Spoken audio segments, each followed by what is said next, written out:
Il va des conseils qui ne se lassent jamais de repter, surtout pour les plus jeunes. C'est quelque chose que j'ai appris non pas dans les livres, mais dans la pratique à travers des expériences qui ont été pétiées, ça, tout au long de leur vie. C'est un avertissement simple, mais profond, évitez de dire qu'à va à première vue.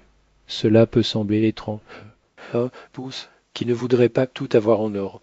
Mais voici le point, cette phrase apparemment inoffensive porte un poids que peu perçoivent. Je vais expliquer.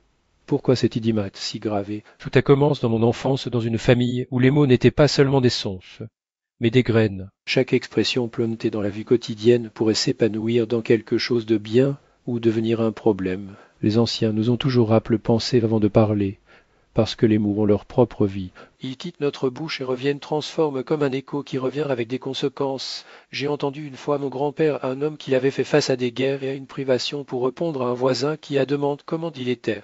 Au lieu de dire tout va bien là-t-il, répondu le Dieu merci, nous continuons travaillant comme il se doit. À l'époque, j'ai des enfants vécurieux. J'ai demandé pourquoi n'avez-vous pas dit que Cava, après tout, nous étions à un bon moment. La récolte avait été abondante, mes parents étaient heureuses. Il n'y avait aucune raison de... Mon grand-père me regarde et a dit quelque chose que je n'ai jamais oublié. Ne dites jamais que tout va bien. Vie n'aime pas Canty, l'allô, avant le moment. Si vous prétendez que tout est parfait, elle vous testrale comme pour dire voyons si c'est vraiment. Fille du temps, j'éprouve cette leçon d'innombrables fois, chaque fois que quelqu'un déclare avec conviction absolue que tout est génial, quelque chose d'inattendu se produit pour secouer cette certitude. Ce n'est pas une superstition, mais une question de posture. Lorsqu'une personne prétend que tout est résolu, sans s'en rendre compte, ferme les portes de la croissance. C'est comme dire je suis arrivé là où je le voulais. Je n'ai plus besoin d'évoluer, comme une rivière. N'arrête pas de couler. Si vous bloquez votre cours, l'eau stagnant et ce qui était clair se transforme en boue. Les plus sages vont toujours enseigne, laisser la place pour le meilleur. Fermez pas les portes du futur avec leurs propres mots. Je me souviens d'une connaissance qui l'a vécu en reptant. Je suis l'homme le plus heureux du monde, tout est parfait. Mais en quelques semaines, votre entreprise. C'est un enfant.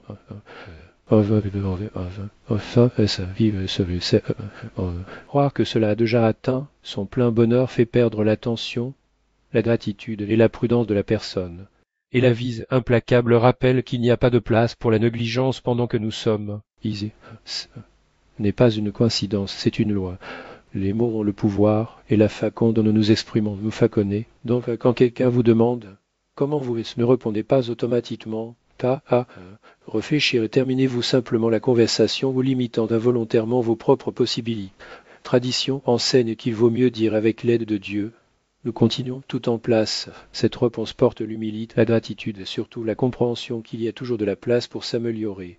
Et voici la clé. Si vous voulez un mouvement improbe et un succès, n'attachez pas les déclarations définitives. Cela peut sembler un détail, mais ce sont les petites habitudes, les mots disent sans penser, les gestes automatiques qui construisent ou détruisent notre destin. Chaque cava est comme une brique qui soulève un mur entre vous et de nouvelles opportunités.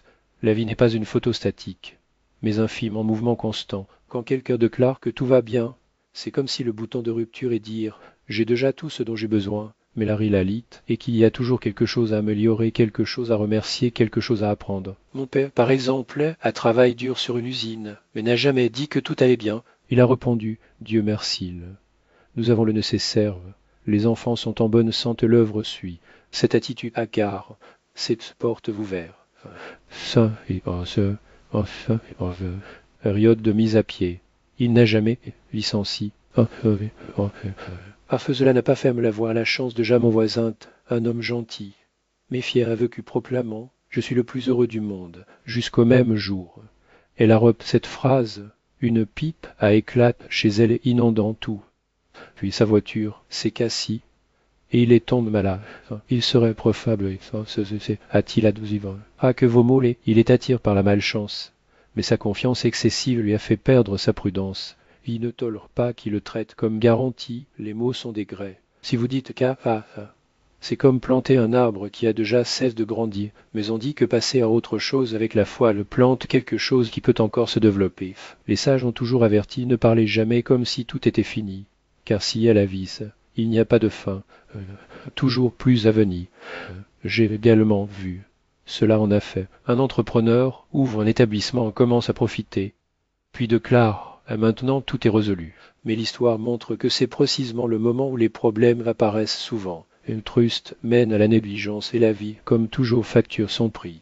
La vraie sagesse est de reconnaître que peu importe la qualité de la situation, il y a toujours de la place pour grandir et remercier et se préparer à ce qui va arriver donc à la prochaine fois que quelqu'un vous demandera comment vous réfléchissez.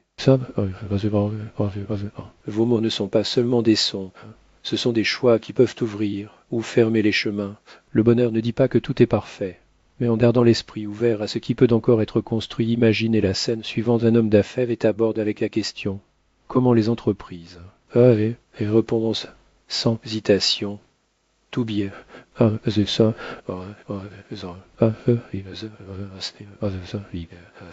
Il cesse d'apprendre et néglige les détails, tandis que les concurrents avancent.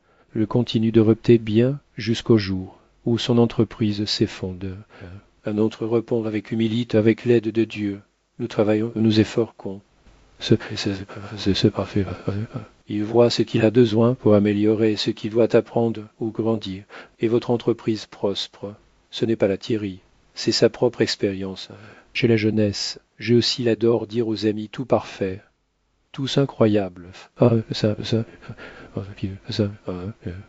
Eva Vice, comme un enseignant s'œuvre, m'a rapidement mise à l'épreuve.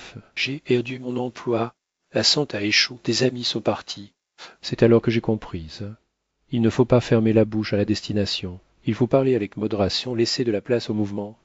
Voici ce que je veux partager avec vous de mes proches. Si vous voulez que la vie avance, ne dites jamais c'est bien. Apprenez à dire Dieu merci. Nous nous efforçons. N'oubliez pas, même dans les jours difficiles, cela est également. Et laissez toujours dans vos mots un endroit pour l'espoir. Cela ne signifie pas se plaindre ou être insatisfait. La sagesse juive enseigne la gratitude. Réjouissez-vous de ce qu'il a, mais sachez qu'il peut toujours y avoir quelque chose de mieux. Quand quelqu'un dit « je suis génial », cesse de prendre soin les uns des autres, laisse une alimentation saine, cesse de faire de l'exercice et est ensuite surpris. Pourquoi ai-je des problèmes?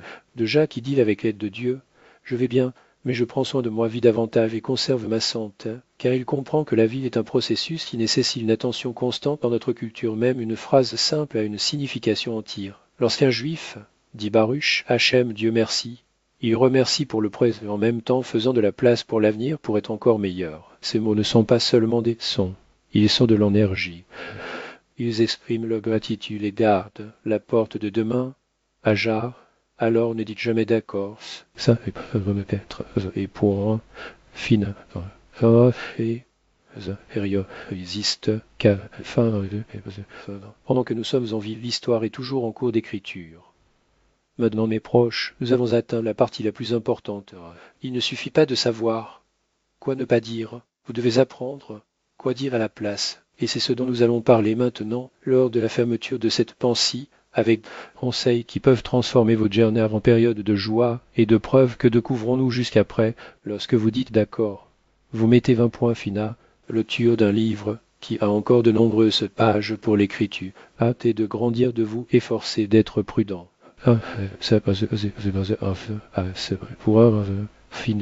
Elle preuve les virgules, les élites, les nouveaux.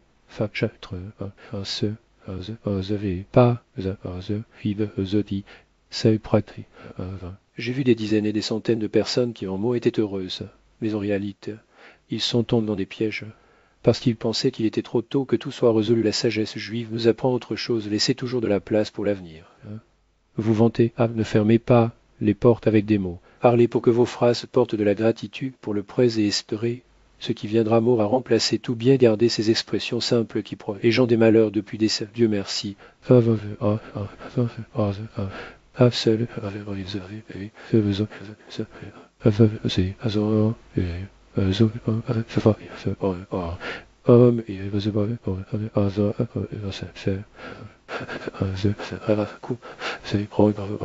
En eux l'humilité, la gratitude et la foi que la vie n'a pas art. Ce que vous répondez comme cavementé, pas, cela ne dit pas que c'est mauvais. Mais il ne ferme pas les portes de ce qui peut encore arriver. Laisse de la place pour le bonheur à l'horizon, une histoire sur la gratitude, Ma grand-mère a vécu des vrais, trop difficiles, mais chaque fois qu'ils en demandent, comment vas-tu? Ah, a dit les vieux, nous sommes arrivés, et cela signifie que tout peut s'améliorer, même dans les jours les plus sombres. Il a trouvé la force de sourire, parce que ses paroles gardaient son âme ouverte. Cela n'a pas dit. C'est bien parce que je savais que ce n'était pas vrai. Mais il ne s'est pas plaint non plus. J'étais reconnaissant pour ce qu'il avait, et je laissais de la place à l'espoir. Je pense que c'est pourquoi vous avez tellement vécu, parce que qui sait remercier et ne ferme pas l'avenir trouve toujours des forces à suivre la leçon qui reste, mes chers. Je veux que vous absorbiez cette sagesse. Oui. Prochaine fois que vous demandez comment vas-tu, faire une pause avant de répondre automatiquement. Dieu merci, nous passons à autre chose, ou avec l'aide de Dieu. Allons bien. Comme vous. Et vous verrez que la vie commencera à apporter de nouvelles opportunités, car ils n'ont pas fermé les portes avec des mots, ils les ont laissé entr'ouvertes. La vie est toujours émouvante. Aujourd'hui est difficile, demain sera plus léger. Aujourd'hui, il a des larmes demain, il y aura des rires. Aujourd'hui, une chute demain, un nouveau deux pas. Et si vous voulez suivre ce chemin avec dignité souriant et judicieusement, apprenez à parler correctement. Je ne dis que les mots résolvent tout, mais ils sont le fondement.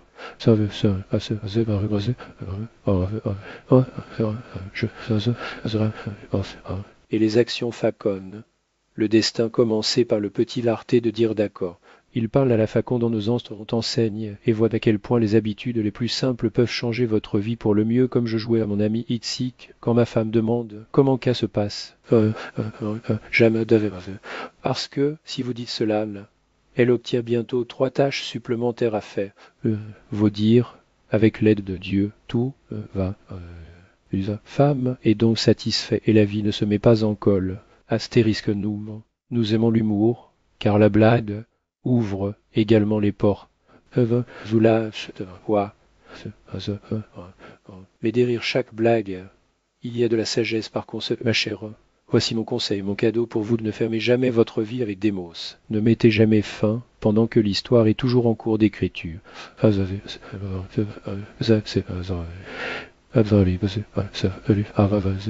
Et partez toujours dans votre espace de discours pour passer à autre chose. Si vous vous en souvenez, si vous vivez selon cette règle même, les temps hartes ne seront que des étapes, jamais la fin.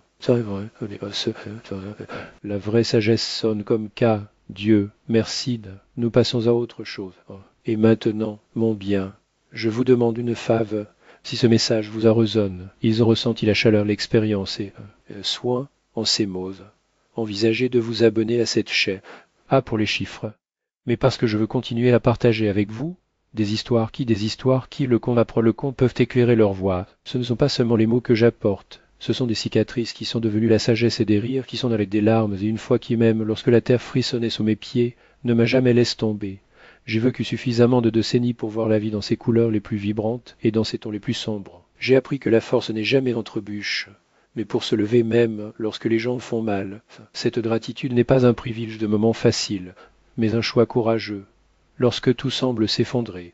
Et c'est ce que je veux diviser avec vous, pas des théories lointaines, mais des vérités animées et testises sur le feu des épreuves. Abonnez-vous à ce canal, non pas comme des spectateurs, mais comme des compagnons de voyage, parce que dans les semaines et les mois à venir, j'apporterai des histoires qui peuvent être exactement ce dont vous aurez besoin ce jour-là, lorsque le poids semble insupportable, quand Hope hésite. Ce sont des rapports qui gardent les queues des portes que vous ne savez même pas devront ouvrir. Mais pour l'instant, cela suffit. Aujourd'hui, Dieu merci, nous sommes ici ensemble, et que leur vie n'est pas seulement tolérable, mais ils s'épanouissent jour à jour plus léger, avec un but, avec la main de Dieu, guidant ce qui devrait arriver viendra.